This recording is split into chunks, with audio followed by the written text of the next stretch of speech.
दुआएं दो, दुआएं लो। इसमें मेहनत है?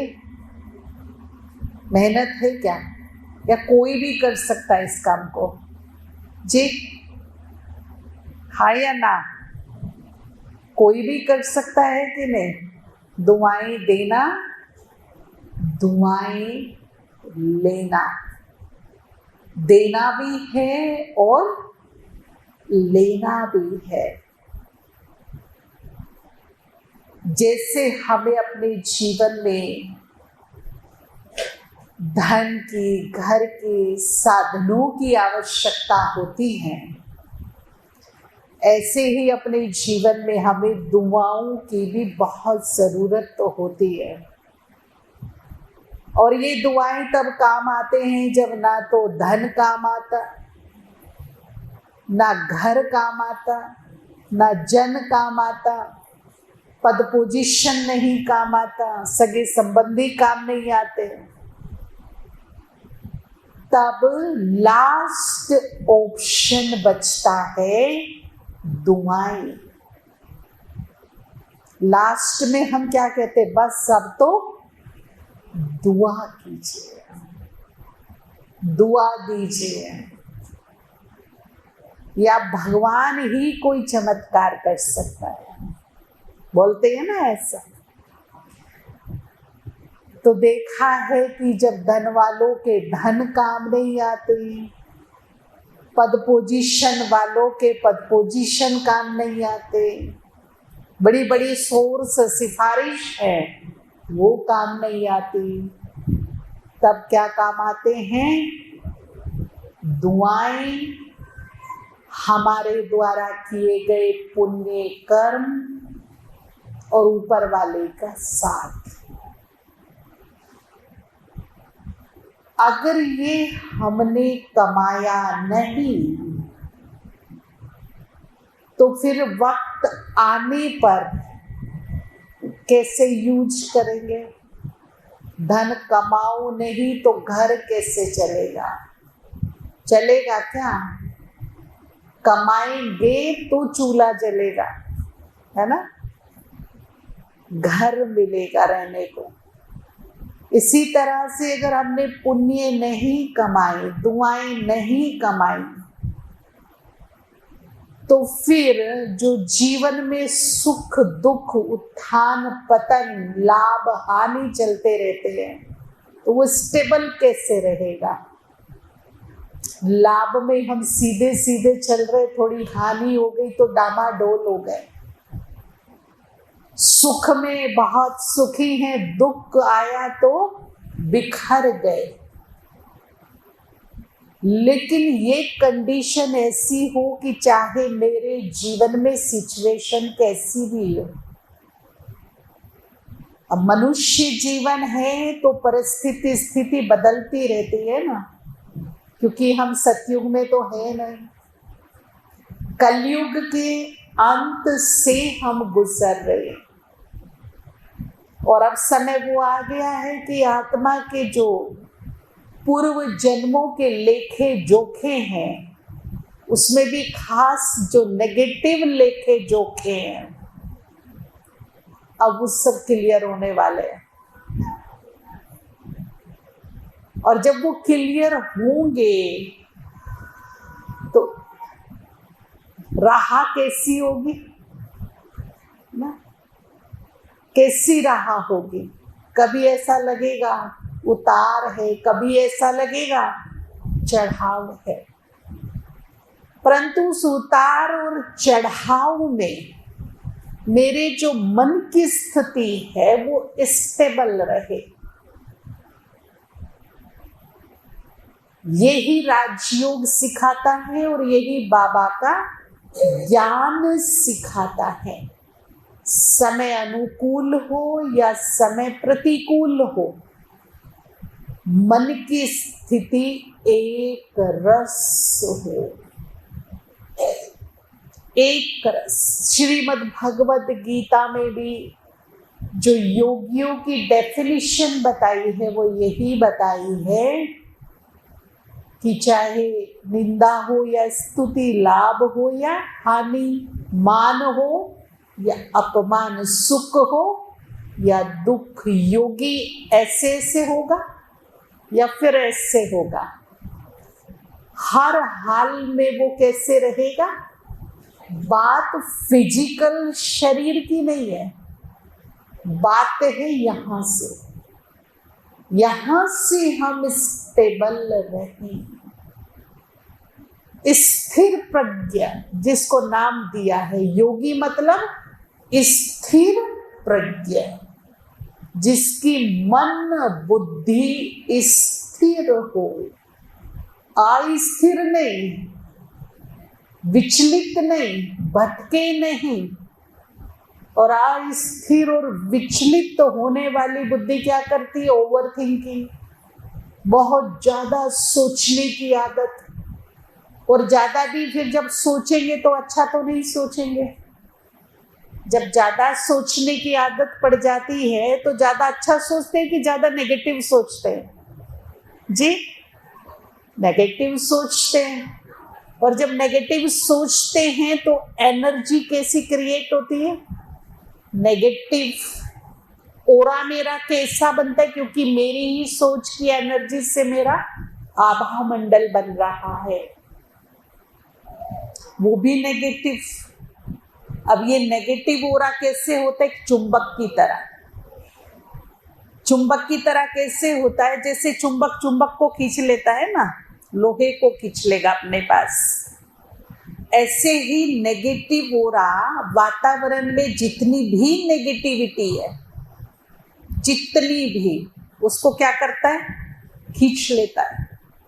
फिर कहते मैं तो दिनों दिन ही लो होती जा रही हूँ, मेरी एनर्जी लो होती जा रही है, पता नहीं मेरे सामने सिचुएशन ही इतनी नेगेटिव आती जा रही है। रीजन यहां से ठीक करना पड़ेगा।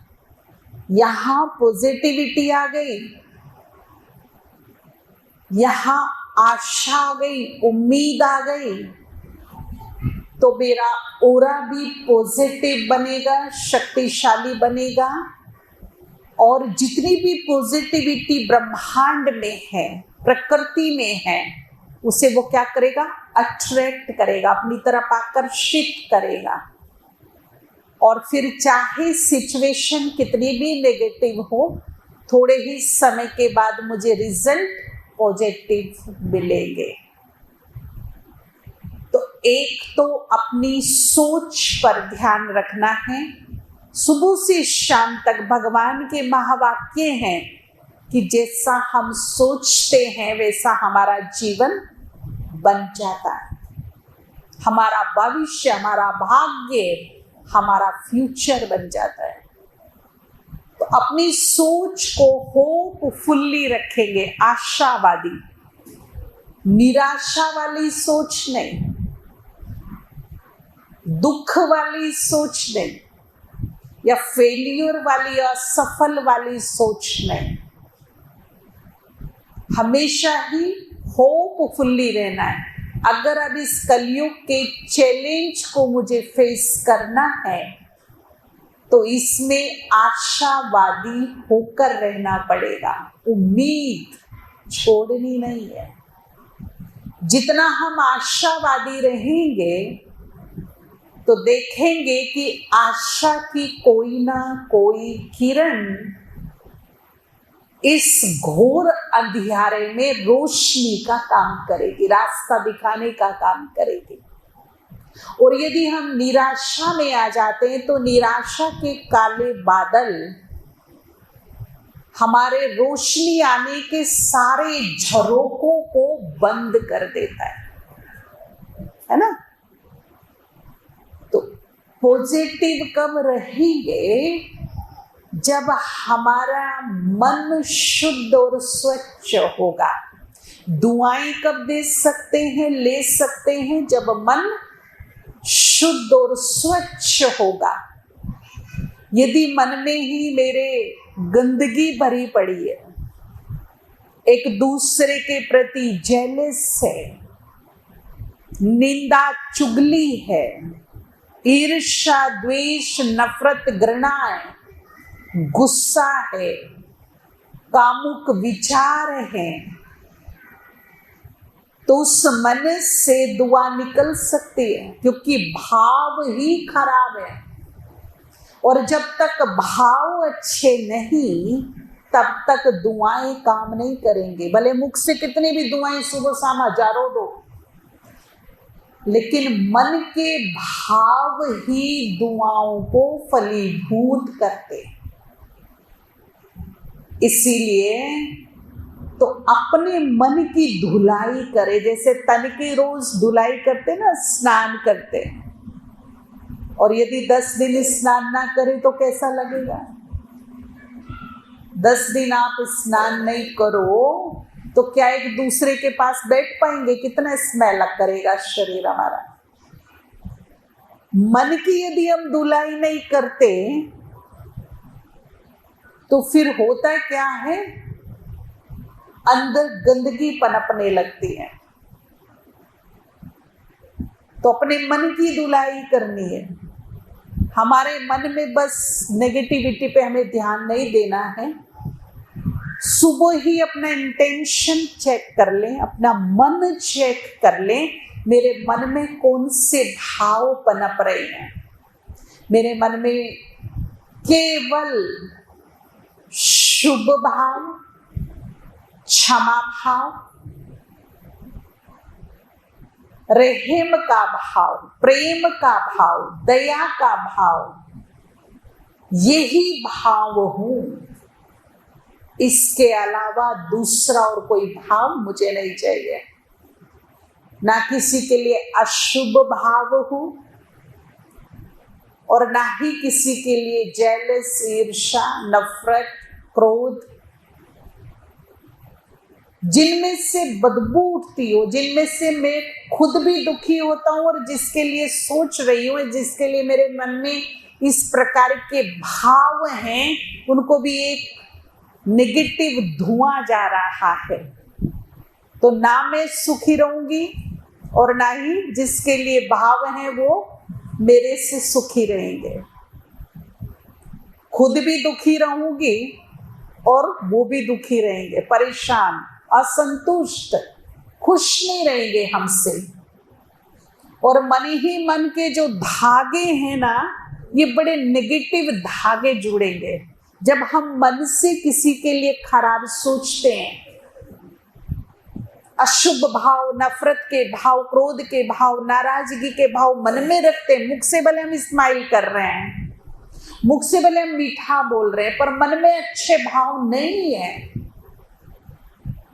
तो मन से मेरे कर्म बंधन बन रहे हैं, जो एक लोहे की जंजीर वाला बंधन है। कांटे नहीं कटता, मन बेचैन रहेगा, मन अशांत रहेगा, मन दुखी रहेगा, मन मनाभाव नहीं हो सकता, मेडिटेशन नहीं कर सकते हम, चित्त शांत नहीं होगा, क्योंकि मन को मैंने उलझा दिया है। इसीलिए कहा कि यदि दुआएं देनी है तो चित्त का शांत होना बहुत जरूरी है, शुभ भाव का होना बहुत जरूरी है, और कभी कभी हमारे अंदर क्षमा भाव होना चाहिए। मान लीजिए किसी के साथ अनबन हो गई, किसी ने हमारे साथ कुछ ऐसा वैसा कर दिया जो सही नहीं है, तो ऐसे वक्त पर क्या करें? किसी ने हमारे साथ बहुत बड़ा विश्वासघात किया है, हम तो बिल्कुल ठीक, हमने तो बहुत उपकार किया उनके ऊपर, भरोसा रखा, विश्वास रखा, प्यार रखा, पर उन्होंने कलयुग के प्रभाव में आकर, स्वार्थ में आकर मेरे साथ खराब कर दिया, और वो मेरे मन पर चोट है, तो मेरा मन अच्छा सोचे कैसे उनके लिए? कहीं ना कहीं तो आक्रोश मन में होगा ना, उग्रता होगी, परंतु आक्रोश रखकर देखिए और चित्त को शांत करके क्षमा देकर देखिए, मैं उन पर मेहरबानी करने को नहीं बोल रही हूं क्षमा करके, बल्कि खुद पर मेहरबानी। ऐसी आत्माओं को सबसे पहले भगवान के अर्पण कर दो। ये जैसी है, जो भी इसने किया मेरे साथ, मैं तो पर्सनली व्यक्तिगत माफ करती हूँ, बाकी से मैं भगवान के हवाले करती हूँ, इसके कर्मों के हवाले करती हूँ। भगवान जाने, कर्म जाने। अब उसने जो किया वो कर दिया, लेकिन उसने एक बार गलत किया, 2 बार किया, 10 बार किया, पर मेरे 10 दिन नहीं, 10 महीने, 10 साल खराब हो रहे हैं उस कर्म से। मेरा मन की पॉजिटिविटी, मेरे मन की शांति, मेरे मन की खुशी खत्म होती है। और जब मन में शांति, खुशी नहीं रहती तो परिवार में भी डिस्टर्बेंस रहता है, कारोबार में भी डिस्टर्बेंस रहता है, होता है ना। तो कर्मों के हवाले कर दो ऐसी आत्माओं को, प्रभु अर्पण कीजिए, चित्त को शांत करके समझदारी से, क्योंकि अब उलझने का वक्त नहीं है। अब अपने मन को प्रभु प्रेम से, शांति, खुशी से, शक्तियों से भरने का समय है। और जब भरने का समय हो तब मैं उलझ जाऊं तो समय आगे निकल जाएगा, समय आगे बढ़ जाएगा। और जब समय आगे बढ़ जाएगा, समय आगे निकल जाएगा, तो समय लौट कर नहीं आएगा। 2 चीजें हमेशा कभी भी इकट्ठी नहीं रहती। बहुत भाग्यवान है जिनके पास इकट्ठी रहती है, समय और समझ। अक्सर करके हमारे पास समय बहुत होता है, परंतु समझ नहीं होती। और जब हमें समझ आती है तब हमारे हाथ से क्या निकल गया होता है? समय। तो अभी भगवान ने समय रहते हुए समझ दी है कि इस समय को कैसे व्यतीत करो। समय अच्छा नहीं है और नहीं आएगा, क्योंकि अभी हम कलयुग के प्रभाव में हैं, कलयुग के अंत से भी अंत के समय पे पहुंच चुके हैं। लेकिन हमें अपने आप और अपने परिवार को कलयुग के प्रभाव से मुक्त रखना है। तो समझदारी इसी में है, समय रहते वो कर लो जो भगवान कह रहे हैं। और भगवान क्या कहते हैं कि उलझो मत। उलझ के तो देख लिया, टांग खींच के देख ली, निंदा चुगली करके देख ली, जी भर के निंदा चुगली कर ली, नाम खराब कर लिया, गुस्सा कर लिया, ईर्ष्या कर ली, उसका कुछ बिगड़ रहा है या नहीं, पर मेरा हर दिन बिगड़ रहा है। क्योंकि ये जो नेगेटिविटी का धुआं है, ये यहां सुलगता है पहले, उसके पास तो बाद में जाएगा, पहले ये नेगेटिविटी का धुआं मुझे क्रॉस करेगा। और जब मुझे क्रॉस करेगा तो नुकसान किसको है? मुझे ही है ना। ये धुआं मेरी शांति को, खुशी को, मेरी आत्मा के सुंदर गुणों को धूमिल कर देता है। तो इसीलिए ध्यान रखेंगे स्पेशली कि अब उलझने का समय हमें इजाजत नहीं देता। जो जैसा है भगवान के अर्पण करो। बाबा ये आत्मा ऐसी है, इसने ऐसा किया, मैं आपके अर्पण करती हूँ और बुद्धिमत्ता से अपने चित्त को शांत करके फॉरगिव फॉरगेट करती हूँ, क्षमा करती हूँ, क्षमा मांग लेती हूँ, भूल जाती हूँ। आगे बढ़ो, रास्ता निकालो। कभी कभी क्या होता है ना, इन नेगेटिव बातों के कारण हम अपने जीवन की बड़ी बड़ी अपॉर्चुनिटी को खो देते हैं। हमारे सामने बड़े बड़े अवसर होते हैं, पर ये छोटी छोटी चीजें जिन्हें हम पकड़ कर बैठे रहते हैं ना, ये हमारी लाइफ में बाधा बन जाते हैं। और इन छोटी छोटी बाधाओं के कारण बड़े बड़े अवसरों को खो देते हैं हम लोग। इसीलिए इन छोटी छोटी बातों को ही साइड करिए, और जिस दिन मैं छोटी छोटी बातों को साइड करना शुरू कर दूंगी उस दिन बड़े बड़े अवसर मुझे सामने दिखाई देंगे। सही बात है कि नहीं? श्री कृष्ण को हम सब बहुत प्यार करते हैं, बहुत मानते हैं, हमारे आराध्य हैं वो। अच्छी एक बात बताइए, हम उनके फोटो को मानते हैं या उनके कर्मों को, आचरणों को और उनके ज्ञान को मानते हैं, या केवल हम फोटो को देख के खुश होते हैं, तस्वीर मूर्ति को देख के खुश होते हैं, या उन्होंने कुछ जीवन में ऐसा किया या उनमें कुछ ऐसे गुण थे, ऐसे टैलेंट, ऐसी योग्यता थी जिनकी पूजा हो रही है? फोटो की पूजा है या कर्मों की, योग्यताओं की पूजा है? जी, कर्मों की पूजा है ना। अगर हम सच में उनको मानते तो उन्हीं के तो हैं हम, देवी देवताओं के तो वंशज है ना। अगर हम देखें कि 50, 100, 200, 500 जन्म पहले, 1000 जन्म पहले, 2500 जन्म पहले आप पता करिए तो आपको पता लगेगा, अरे 2500, 3000 साल, 4000 साल पहले तो हमारी जो दादी की दादी, उसकी भी दादी, उसकी भी दादी थी, वो तो ये इष्ट देवी है, हमारी कुल देवी है भाई। ये हमारे कुल देव हैं और ये हमारी, तो किसके वंशज हुए? किसके वंशज हुए हम लोग? देवी देवताओं के। जी, बात यही है कि सतयुग में कौन थे? देवी देवता। तो वंशज किसके हुए? देवी देवताओं के। एक समय था जो शास्त्रों में भी लिखा कि भारत में, केवल भारत में कितने करोड़ देवी देवताएं गाए हुए? 33 करोड़। तो आप क्या सोचते हैं? आप भी तो आत्मा ही है ना।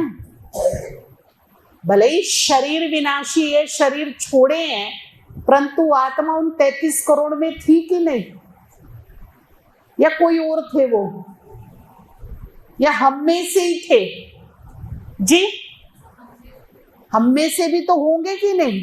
33 करोड़ बहुत बड़ी संख्या है, जिसकी लाइफ में आज तक आध्यात्मिकता है, धर्म कर्म है, दान पुण्य है।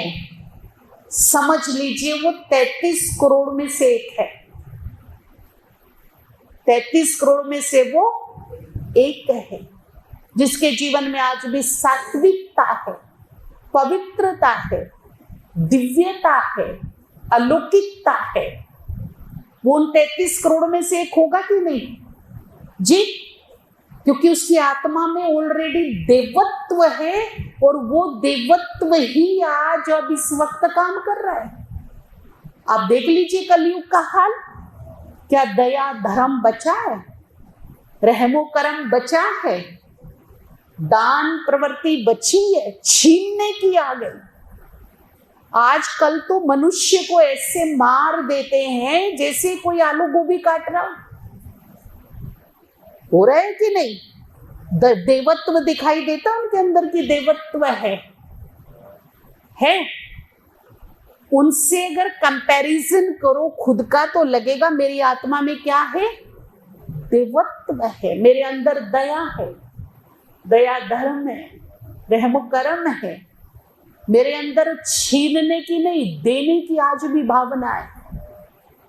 चाहे मैं केवल धन देने की चीज नहीं होती है, देने के लिए तो आप दूसरों को सम्मान दे सकते हैं, प्रेम दे सकते हैं, दुआ दे सकते हैं, सहयोग दे सकते हैं, मदद दे सकते हैं, साथ दे सकते हैं, अपनापन दे सकते हैं, खुशी दे सकते हैं। ये फ्री फोकट की चीजें जो दे सकते हैं। और यदि आज भी मैं इनको दे रही हूं, इनमें मेरा विश्वास है, तो फिर 33 करोड़ में से एक हूं कि नहीं? क्या समझते? हूं? हाँ या ना? हूं? समझ में आई बात? कि जो देवताएं थे तो वो देवताएं कोई शरीर से नहीं थे, बल्कि उनकी आत्मा में देवत्व था, इसलिए देवता थे, इसलिए उनको देवता कहते। आज भी देखिए, अगर किसी व्यक्ति में बहुत गुण हो ना, बहुत हम्बल नेचर हो, पोलाइट हो, ईगोलेस हो, ईगो ना हो, उसमें अहम ना हो, स्वीट हो, भले ही वो अरबपति हो लेकिन स्वीट हो, भले ही वो झोपड़ी में रहने वाला हो लेकिन हम्बल नेचर हो उसकी, तो उसे कहेंगे ये तो देवता आदमी है। यस या नो बोलेंगे? ये तो जैसे कौन है, अरे ये तो देवता आदमी है भाई। क्यों देवता बोला आपने उसको? क्या देख लिया? शरीर देख के बोला? फिर उसके गुण, उसकी नेचर, उसके कर्तव्य देख कर हमने उसको क्या बोला? ये तो देवता है। लेकिन कोई बहुत क्रोधी हो, बहुत अहंकारी हो, लोभी हो, गुस्सेल हो, स्वार्थी हो, उसको हम क्या बोलते हैं? क्या बोलते हैं उसको? ये तो राक्षस है बिल्कुल। क्या बोलते हैं? ये नहीं कि उसको सींग निकले या दांत बड़े बड़े हैं, नाखून लंबे लंबे हैं, नहीं, उसको देख के नहीं बोल रहे, बल्कि किसको देख के बोल रहे? एक में देवत्व है तो उसको हम क्या बोलते हैं? देवता। एक में नहीं है तो उसको क्या बोलते हैं? असुर, राक्षस। ये तो रावण है पूरा, है ना, बोलते हैं ना। और जिसमें बहुत सारे गुण है जिसे हम देवता बोलते हैं, तो उसके बारे में जब हम सोचते हैं, जब हम बात करते हैं, तो मन में ऑटोमेटिकली रिस्पेक्ट आता है कि नहीं है? सम्मान होता है ना ऐसे लोगों के। और जिनमें नहीं है, शायद कुछ अपशब्द भी बोल देते हैं हम उनको, क्योंकि रेस्पेक्ट नहीं है मन में। तो हमारे गुण, हमारे अंदर के भाव ही हमारा रेस्पेक्ट कराते हैं, हमें दुआएं दिलाते हैं। तो देने की भावना रखिए।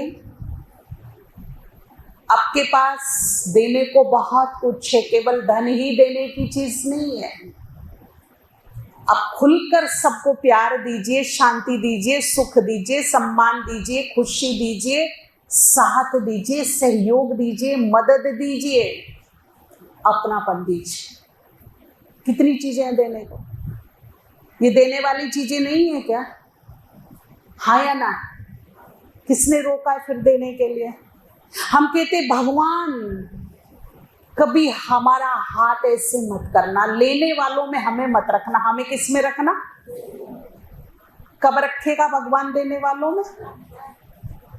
कब रखेगा? जब मेरे को चाहिए चाहिए चाहिए तो लेने वाले लाइन में ले लो, खड़े हो जाओ लेने वालों की लाइन में। और जब कोई दे ना दे, मुझे तो देना है। वो मुझे सम्मान करे ना करे, मुझे उसको रिस्पेक्ट करना है। वो मुझे खुशी दे ना दे, मुझे तो देनी है। वो शांति बनाए रखे ना रखे, मुझे तो करनी है। जब मेरी नेचर में देने का भाव पैदा हो जाएगा, तो मेरा सोया हुआ देवत्व जागृत होना शुरू हो जाएगा, जो मुझे देव पद की प्राप्ति करा देगा। उसमें से एक क्षमा भी देने की चीज है। क्षमा तो कहिए तीनों लोगों का सबसे बड़ा दान है। श्री कृष्ण की मैं बात कर रही थी कि हम उसकी मूर्ति की नहीं, उनके कर्मों की, उनके गुणों की पूजा करते हैं, उनके आचरण की पूजा करते हैं। उन्होंने तो शिशुपाल की 100 भूलें माफ कर दी थी ना। कोई हमें 10 बार गाली दे दे तो हम क्या करेंगे?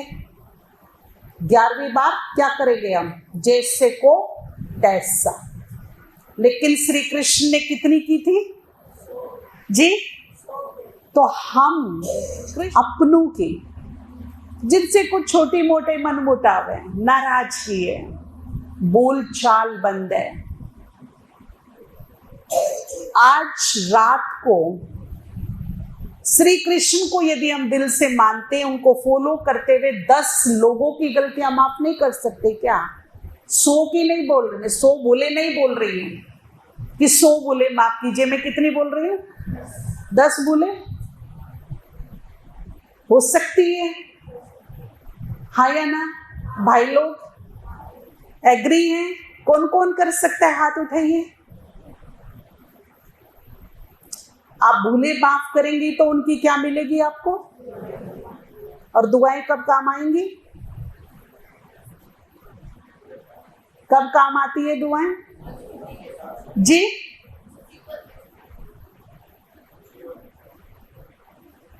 और अगर दुआएं होंगी तो मुसीबत आएंगी, और यदि आ गई तो फिर क्या है? दुआओं का स्टॉक फुल है।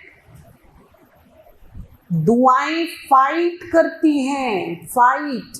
आपको पता है, अगर मैंने किसी को सुख दिया, श्रीमत परमात्मा, अगर मैंने किसी की दिल से हेल्प कर दी, कोई रो रहा है, कोई दुखी है, मैंने उसके सर पे हाथ रख के उसके आंसू पोंछ दिए, 2 शब्द सांत्वना के उसको बोल दिए, उसमें हिम्मत भर दी, आशा भर दी, उसके चेहरे पे मुस्कुराहट ला दी, और उसने जाते जाते मेरे को बोला हो, भैया सुखी रहना।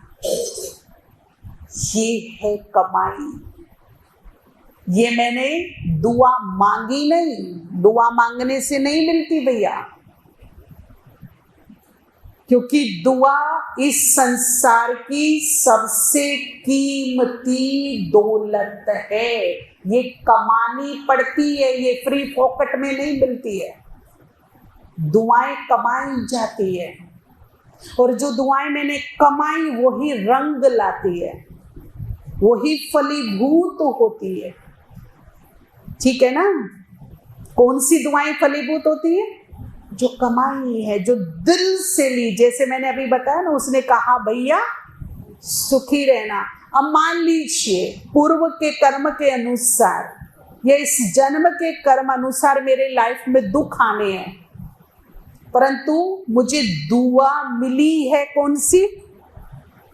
सुखी रहने की दुआ मिली है। तो इस दुआ की एनर्जी जो दुख है मेरी लाइफ में, उनसे क्या करेगी? फाइट। उन्हें मेरे ओरे के अंदर एंटर होने नहीं देगी। मेरे ओरे के अंदर उन्हें क्या नहीं होने देगी? एंटर नहीं होने देगी, आउट कर देगी। अब पता चला दुआ क्या करती है जी? क्या करती है दुआ? आप तो बिल्कुल ऐसे बैठे हो जैसे कुछ सुन ही नहीं रहे। भैया कुछ तो रेस्पॉन्स करो। पता है, जो श्रोतागण होते हैं ना, वो अंदर से कुछ भी निकलवा सकते हैं, लेकिन बस यूं ही कोई रिएक्शन ही ना आए तो कुछ तो रिएक्शन दो भाई, हाँ या ना में कुछ तो रिएक्शन दो जी। कुछ असर हो रहा है कि नहीं? मुझे लग रहा है मैं सुनाते जा रही हूँ, आप सुन रहे हो कि नहीं सुन रहे पता नहीं। रिएक्शन तो दो ना, कुछ मालूम तो पड़े ना आपके रिएक्शन से। हाँ, तो वो रिएक्शन आना चाहिए ना। तो ये दुआ क्या करती है पता है आपको? हर नेगेटिव बात से फाइट करती है।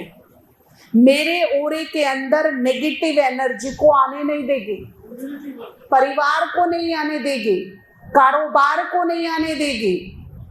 मेरे जीवन को कहिए एक तरह से सुरक्षा कवच में सेफ रखती है। इसीलिए क्या चाहिए जी? दुआएं चाहिए ना? चाहिए। अब कोई कहे जी सिर पे हाथ रख के दुआ दे दो, मिल जाएगी? मिल तो जाएगी, मिल तो जाएगी, परंतु बात अब यहाँ आती है कि जितना पावरफुल डोनर है, क्या उतना पावरफुल रिसीवर भी है? कहते हैं शेरनी का दूध सोने के बर्तन में ठहरता है। दुआएं बहुत हाई एनर्जी की, बहुत हाई एनर्जी है।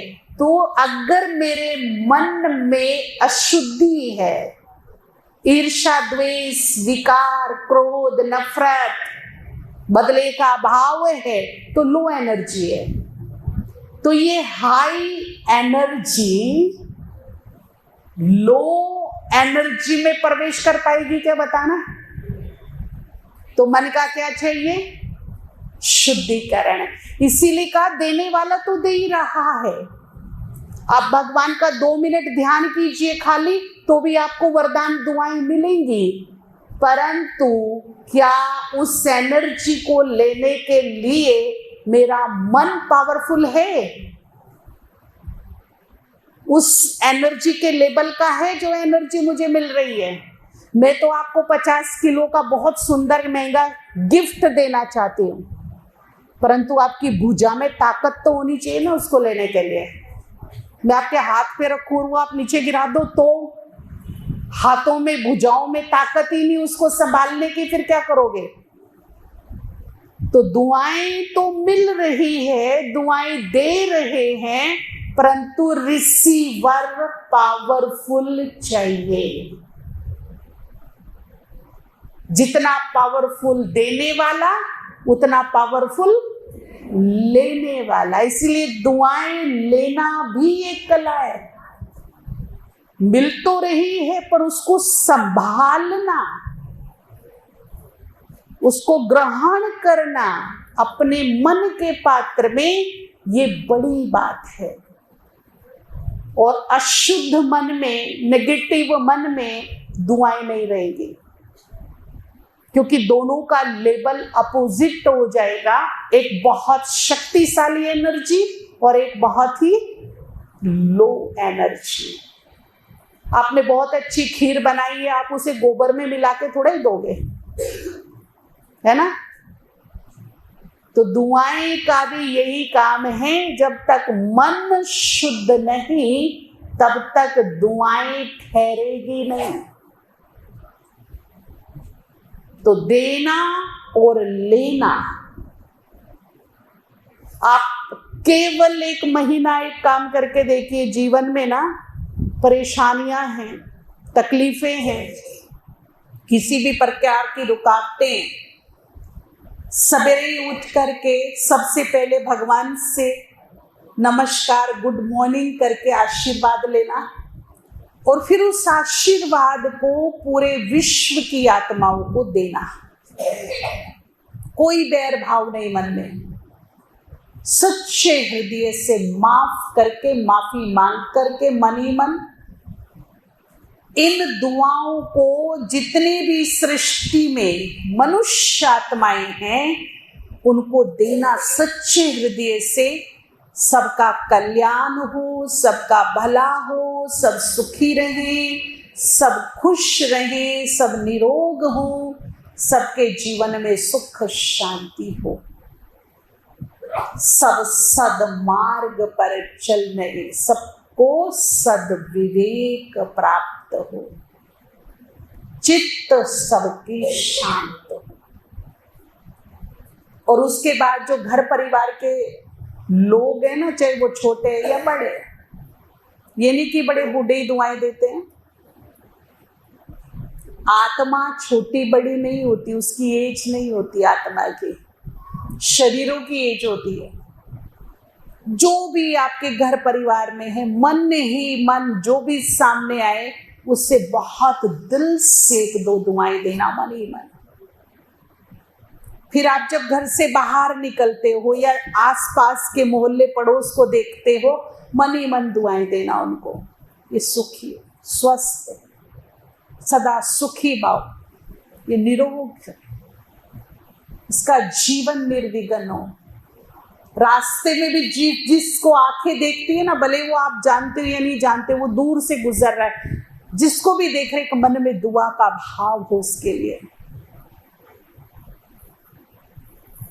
उस दिन आप शाम नोट करिए, आपकी शाम कैसी होती है।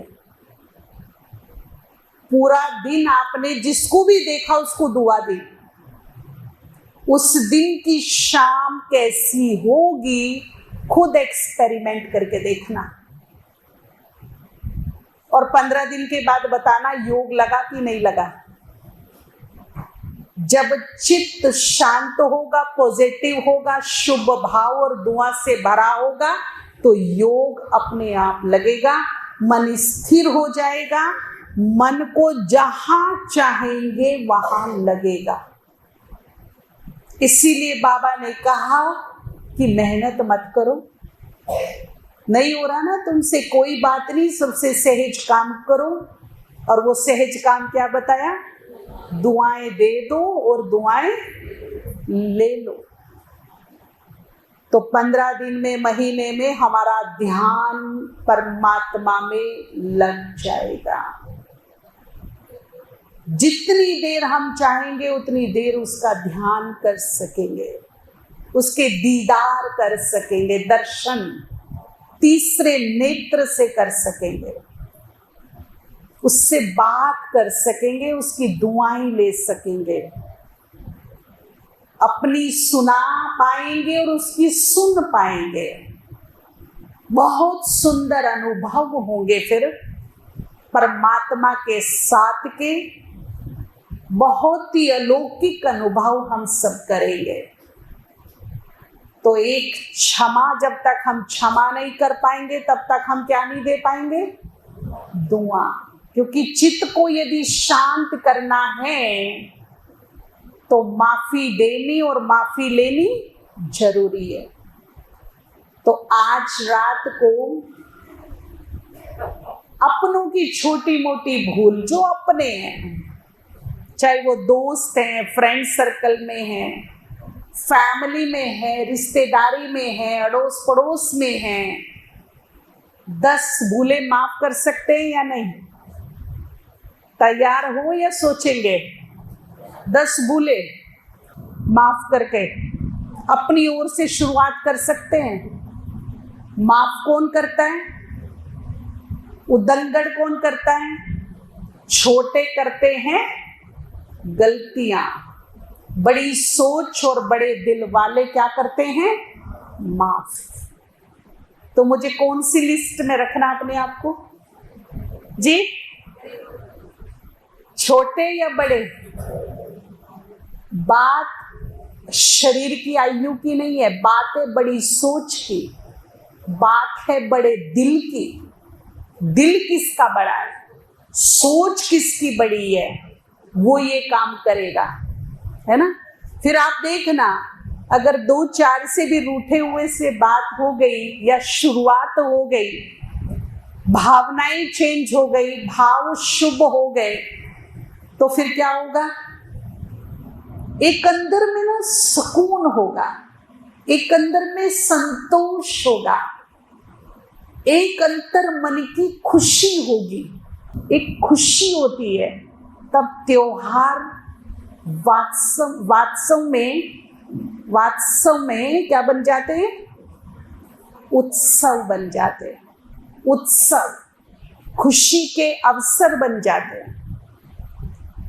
और दूसरी बात, हम ध्यान रखेंगे एक बात का, हमने कराया ये कई जगह, सावन मास चला, 1 मास बहुत लोग उपवास रखते हैं, बोलते हमने पूरा सावन मास उपवास रखा। बहुत ही भक्तिमय महीना होता है, शिवमय महीना होता है ये। मन में अपने आप ही शिव के लिए प्रेम रहता है, भक्ति प्रेम रहता है, और ऐसा लगता है कि हम कुछ सात्विक रहें, होता है ऐसे ही ऑटोमेटिकली। तो क्यों ना एक ऐसा उपवास ले हम 3 महीने के लिए, जो हमारी जीवन की धारा, हमारे रोग शोक कलह कलेश मिटा दे। ये उपवास से आपका मन इच्छित फल हो सकता है, आपका शरीर दुरुस्त हो सकता है, डिटॉक्स हो सकता है, परंतु जो उपवास मैं बताने जा रही हूं आप अप्लाई करके देखना। अगर आप 2000 की दवाई खा रही हैं ना, तो 1 महीने में 1500 की आ जाएगी, 3 महीने में 1500 पे आ जाओगे। बहुत जल्दी से रिकवरी होगी, हीलिंग होगी। अगर रिश्तों में कड़वाहट है, तनातनी है, तो वो रिश्तों में मधुरता आ जाएगी। गुड फ्रेंड बन जाएंगे, शत्रु भाव खत्म हो जाएगा। ऐसा उपवास है। जीवन में सफलता नहीं मिल रही तो मिलनी शुरू हो जाएगी। ऐसा उपवास है। चाहेंगे सभी करना, भूखा नहीं रहना इसमें, पर उपवास मन का है, उपवास मुख का है। ऐसा उपवास नहीं कि अंतो नहीं खाना, जीभ से खट्टा नहीं खाना, नमक का नहीं खाना, पर जीभ से कड़वा बोलने का उपवास नहीं है। वो बोलेंगे, पूरा दिन उपवास रख के कड़वा कड़वा बोलेंगे, खाएंगे नहीं जीभ से पर बोलेंगे, तो ये उपवास होता है क्या जी? जो हम दिन भर भूखे रहे, उस पे पानी फिर जाता है। उपवास तो ये होना चाहिए ना कि नमक का नहीं खाएंगे, कड़वा नहीं खाएंगे, खट्टा नहीं खाएंगे, पर खट्टा बोलेंगे भी नहीं।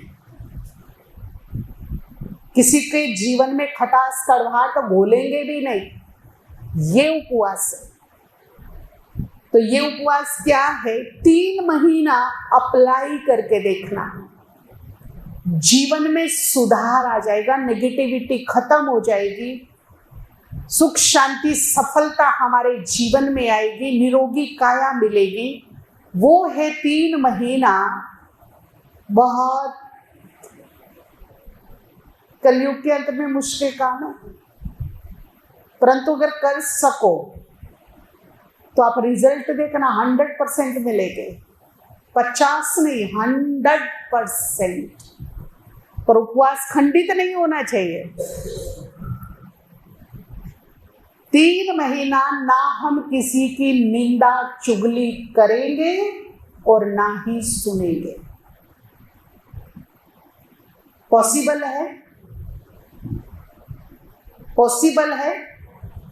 जो समझते हैं हाँ पॉसिबल है, वो हाथ खड़ा करें। पॉसिबल। मैं आपको बोलूं, बहुत बड़ा चैलेंज है ये जन्मों जन्मों की आदत है भद पीटने की, और जब तक 2-4 की कर ना ले तब तक तो खा के डकार नहीं आती है। होता है ना, इससे हाजमा नहीं होता है। आपको पता है, एक कहानी के माध्यम से मैं इसका महत्व बताऊंगी आपको, क्यों बचना चाहिए हमको इससे। एक बार बहुत ही बरसाती मौसम था, साधु संत यात्राएं कर रहे थे, तो मौसम बहुत बिगड़ा। नगर से गुजर रहे थे तो पता चला नगर में एक बड़े सेठ है, बड़ा घर है, चारों तरफ पानी पानी, आंधी तूफान आया है, तो क्यों ना हम रात की यात्रा को रोक कर विश्राम करें, सेठ के घर जाएं। तो वो सेठ के घर पहुंचे। सेठ जी को तो बड़ी खुशी हो गई कि वाह, साधु संत त्यागी तपस्वी सिद्ध पुरुष मेरे घर पहुंच गए। तो बड़ी आओ भगत की रात को, और उन्होंने अपने रसोइया को बोला कि मेरे घर भगवान समान ऋषि मुनि तपस्वी आए हैं, तो सुबह ही उनके लिए फर्स्ट क्लास ब्रह्मा भोजन बनाया जाए, अच्छे से उनकी खातिरी की जाए, और आज्ञा दी कि ब्रह्मा भोजन में खीर जरूर बनाई जाए। अब जो रसोइया था उसने अपने हेल्पर को बोला कि सुबह जल्दी उठना और गांव से गैयों का दूध लेकर के आना, खीर बनेगी साधु संतों के लिए। अब हेल्पर की थोड़ी तबीयत ठीक नहीं थी, बीमार चल रहा था, फिर भी सेवा भाव जोर पर था, तो उसने ना नहीं की, बोला ठीक है। हिम्मत रख के वो सुबह सुबह बाल्टी उठाकर चला गया दूध लेने के लिए। गांव में से जितनी भी गायें थी लगभग दूध लिया बड़ी बकेट में, और दूध की बाल्टी भर के चल रहा था, वापस जा रहा था, तो शरीर ने जवाब दे दिया। बहुत ज्यादा पैर लड़खड़ाने लगे, थक गया, बीमार बहुत लंबे समय से था। तो उसने सोचा कि मैं 5 मिनट रेस्ट कर लूं, थोड़ी थकान उतर जाएगी, उसके बाद 5-10 मिनट के बाद तो जैसे रास्ते से गुजर रहा था, एक पेड़ वृक्ष दिखाई दिया, उसके नीचे वो बैठ गया सुस्ताने के लिए और उसकी आंख लग गई। दूध की बाल्टी, उस पे कपड़ा ढका हुआ था, एक हवा का झोंका आया जो कपड़े को उड़ा के ले गया। फिर वो आसमान में एक चील गुजर रही थी, उसके मुख में उसका भोजन सांप था। सांप के मुख में विष था। जैसे ही चील के दांतों का प्रेशर सांप के ऊपर पड़ा तो उसका मुख खुल गया, और जैसे ही मुख खुला तो विष बाहर गिरा दूध की बाल्टी में। अब वो तो सोया हुआ था, आंख बंद थी उसकी, उसे तो ये भी नहीं पता था कि कपड़ा भी उड़ गया इसका। जब आंख खोल के देखी तो कपड़ा दूर पड़ा था। वो उठा, उस कपड़े को उठा के लाया, बाल्टी पर ढका और फिर से चल दिया। रसोइया को आकर दे दिया कि खीर बना लो। रसोइया ने बड़े मेवे वेवे डालकर बड़ी श्रद्धा भाव से, बड़ी भावना से संतों के लिए खीर बनाई। खीर बड़ी टेस्टी बनी थी। और आप सबको पता हो कि संतों को खीर तो बहुत पसंद आती है, इसलिए उन्होंने अच्छे से खीर खाई। लेकिन खीर अंदर दम बाहर। संत सारे स्वर्गवासी हो गए। अब धर्मराज के पास ये केस पहुंचा। अब धर्मराज बड़े संकट में है, विडंबना है उसके सामने कि संत मरे हैं भोजन खा करके, परंतु मेरे सामने विडंबना ये है कि दोषी कोई नजर नहीं आ रहा है। दोष किसको रखा जाए? संतों के मरने का जो पाप हुआ है वो पाप किसके सर पर रखूं मैं? क्योंकि सबके भाव बड़े अच्छे थे, किसी ने जानबूझकर ये पाप नहीं किया है, अनजाने में हुआ है, परंतु हुआ तो है। कुछ कर्म हमसे भी ऐसे हो जाते हैं, कुछ जानबूझकर और कुछ अनजाने में, है ना। कुछ गलतियां जानबूझकर कर लेते हैं और कुछ गलतियां अनजाने में हो जाती है, परंतु हो तो जाती है ना, नुकसान तो होता है। उन अनजानी भूल की भी सूक्ष्म सजाएं होती है। तो चित्रगुप्त से बात कर रहे हैं कि भाई इसका कोई समाधान निकालो, मेरी तो समझ में नहीं आ रहा कि किसके माथे पाप मड़ू। रसोइया की बड़ी अच्छी शुभ सुंदर भावना थी संतों की सेवा करने की। सेठ की बड़ी सुंदर भावना थी खिलाने की। रसोइया ने हेल्प मांगी क्योंकि 15 संतों की सेवा करनी है तो अकेला तो नहीं कर सकता। अब उसके मन में भी सेवा भाव था, शरीर बीमार था लेकिन सेवा भाव था तो दूध लेने गया। अब शरीर बीमार, शरीर की प्रकृति थकने की है, वो इतना थक गया, पैर लड़खड़ाने लगे, नेचुरली रेस्ट ले लिया, कोई दोष नहीं। हवा का गुण है चलना, कपड़ा उड़ा वो भी नेचुरल। चील के मुख में सांप था, वो उसका नेचुरल भोजन था, उसका भी दोष नहीं। सांप के मुख में नेचुरली विष होता है, जब उस पे प्रेशर पड़ा तो मुख अपने आप खुल गया, उसका भी दोष नहीं। जहर का गिरना भी दोष नहीं, दूध में मिलना भी दोष नहीं, खीर बनना भी दोष नहीं, खाना भी दोष नहीं। तो अब ये बताइए कि ये पाप जो हो गया ये किसके माथे मड़ा जाए? बैलेंस तो करना है ना पाप को, लेकिन पात्र कोई नहीं। मनसा सबकी, इंटेंशन सबकी, नीयत सबकी ठीक है, किसी ने जानबूझकर नहीं किया, पर ये जो पाप हो गया इसको बैलेंस करना जरूरी है। बहुत सोच विचार के बाद धर्मराज ने नीचे पृथ्वी लोक पर झांका, चारों दिशाओं में देखा कि किसको ये पाप मर सकते हैं। तो कुछ लोग पार्क में बैठकर झुंड बनाकर, कुछ महिलाएं कुछ भाई अड़ोसी पड़ोसी की, इसकी उसकी निंदा चुगली रोज करते थे। और उस निंदा चुगली ने पता नहीं कितने मन मुटाव करे, कितने संबंध तोड़वाए, कितने घर तोड़वा दिए, कितने रिश्ते खराब करा दिए। और उनका नेचर था रोज बैठकर निंदा चुगली करना। अब धर्मराज को समझ में आ गया। उसने कहा बैलेंस हो सकता है पाप।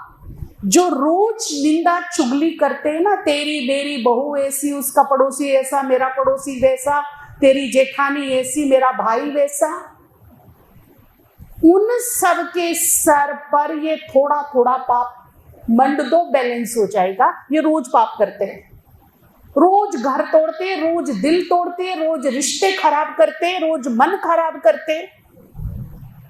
तो ये पाप बैलेंस कर दो, इनके सर पर मंड दो। पता चला निंदा चुगली करने वालों का क्या होता है जी? क्या होता है? क्या होता है बताइए जी? समझ में आ गया क्या मिलता है हमको? करेंगे क्या? और उस पाप से क्या होता है? हमारे जीवन में दुख रोग कष्ट असफलता संघर्ष बहुत आते हैं, क्योंकि वो सूक्ष्म पाप का बोझा है जो हमारे जीवन को बहुत दुखी, कष्टदायी, असफल, अशांत बना देता है। उस पाप का प्रभाव है ये। अगर जीवन को सुखी बनाना है, सुख की नींद सोना है, मन को शांत करना है, सफलता पानी है, दवाइयां कम करनी है, रोग ठीक करने हैं, तो क्या करो? परहेज, निंदा चुगली ना सुनेंगे। क्योंकि हम कहते जी हम तो सुनते नहीं, हम तो हाँ में हाँ मिला लेते, वो सुनाता है बस, क्या करें? हाँ में हाँ मिलाना मतलब समर्थन देना। आप स्टॉप कर दो भैया, ये मेरा सब्जेक्ट नहीं। आप पढ़े होंगे ना, आपके पास अगर साइंस नहीं है और आपको कोई साइंस की किताब दे तो आप क्या कहोगे? ये मेरा सब्जेक्ट। तो निंदा चुगली मेरा सब्जेक्ट, नो इंटरेस्ट। और मैं आपको यहाँ गारंटी करती हूँ, गारंटी आप लिखवा के ले लो स्टैम्प पेपर पे, एक ही महीने में आपके हालात ठीक ना हो गए तो बोलना। आप देखना एक महीने में क्या रिजल्ट मिलता है। आपके शरीर के रोग ठीक होंगे, आपका मन संतुलित पॉजिटिव होगा, शांत होगा, अच्छी नींद आएगी, घर में सुख शांति रहेगी, कारोबार में सफलता मिलेगी, जीवन सरल सुखी होने लगेगा। कहते हैं ना कलयुग में पापी बड़े सुखी हैं, बोलते सुने ना, देखो पापी, कलयुग है ही पापियों का भाई। कलयुग किसका? सतयुग किसका? वहां कौन सुखी थे? सतयुग में कौन सुखी थे? कलयुग में कौन सुखी है? बात ही खत्म है ना। राजी उनका है, समय ही उनका है, तो वही सुखी रहेंगे। अच्छा वे दूसरे सुखी क्यों है? उनके जो कुकर्म हैं, उनके जो पाप कर्म हैं, हम उनका कितना वर्णन चिंतन करते हैं। टोकरी उनकी, टोकरी में भार उनका, और जब जब हम उनकी बातें करते हैं, उनका मनन चिंतन करते हैं, तब तब उनके भार को उठाकर हम क्या करते हैं? इसलिए वो सुखी हैं, क्योंकि उनके भार को हम रोज उठा रहे हैं। भार उनका, टोकरी उनकी, पर ले कहाँ लेते हैं? यहां। तो उनका भार तो डेली हल्का हो रहा है ना भाई, और अपना भार डेली क्या हो रहा है? बुद्धिमता है ये, समझदारी है।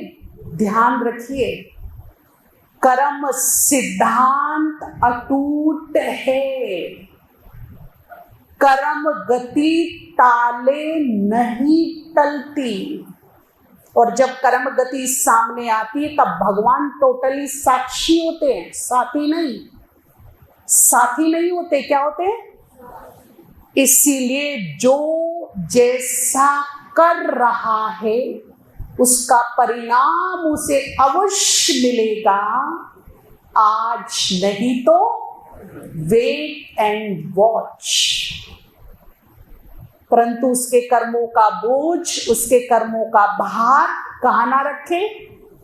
यहाँ। ये बुद्धिमता नहीं है। उस भार के दबाव में मेरे जीवन में दुख, अशांति है, रोग शोक है, कष्ट है। इसीलिए 3 महीने का उपवास किसका करने वाले हैं हम अभी? समझ में आ गया उपवास क्यों करेंगे? जिनकी पहले मुंडी नहीं हिल रही थी अभी हिल रही है ना? क्यों करेंगे?